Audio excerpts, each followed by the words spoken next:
بسم الله الرحمن الرحيم. الرحمن علم القرآن خلق الإنسان علمه البيان. الشمس والقمر بحسبان والنجم والشجر يسجدان والسماء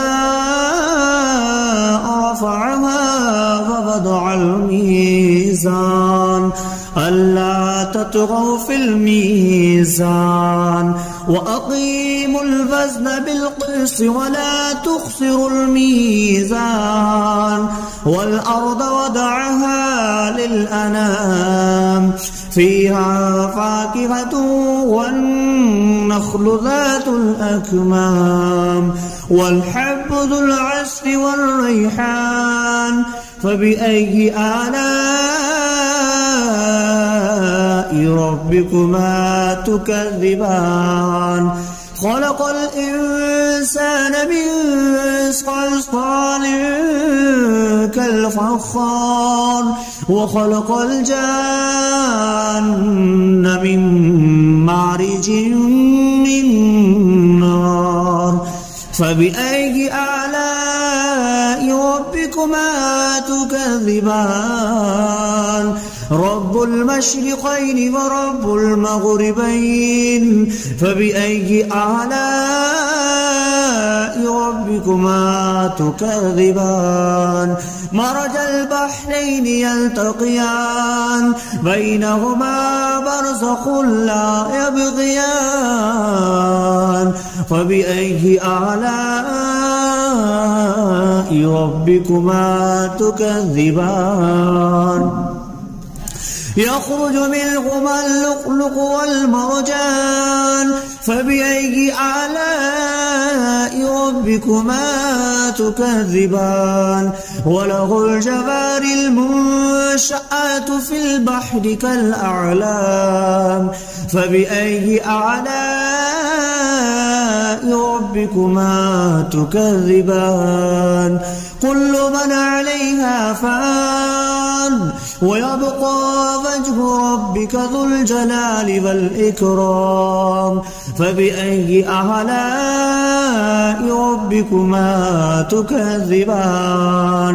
يسأله ما في السماوات والأرض كل يوم هو في شأن. فبأي آلاء ربكما تكذبان؟ سنفرغ لكم أيها الثقلان.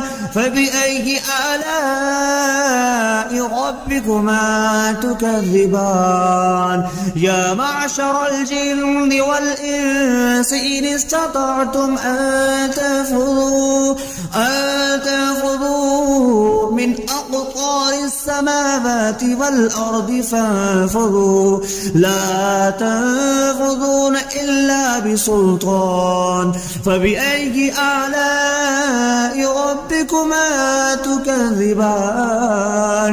يرسل عليكما شواظ من نار ونحاس فلا تنتصران.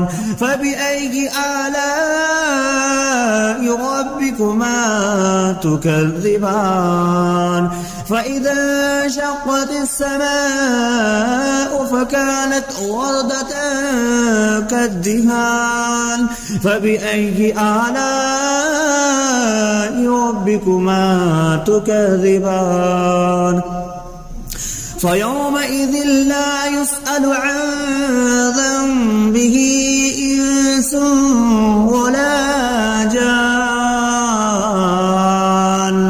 فبأي آلاء ربكما تكذبان؟ يعرف المجرمون بسيماهم فيؤخذ بالنواسي والأقدام. فبأي آلاء ربكما تكذبان؟ هذه جهنم التي يكذب بها المجرمون يطوفون بينها وبين حميم آن. فبأي آلاء ربكما تكذبان ولمن خاف مقام ربه جنتان فبأي آلاء ربكما تكذبان ذواتا أفنان فبأي آلاء ربكما تكذبان فيهما عينان تجريان فبأي آلاء ربكما تكذبان فيهما من كل فاكهة زوجان فبأي آلاء ربكما تكذبان متكئين على فرش بطائنها من استبرق وجنى الجنتين دان فبأي آلاء ربكما تكذبان فيهن قاصرات الطرف لم يطمثهن إنس قبلهم ولا جان فبأي آلاء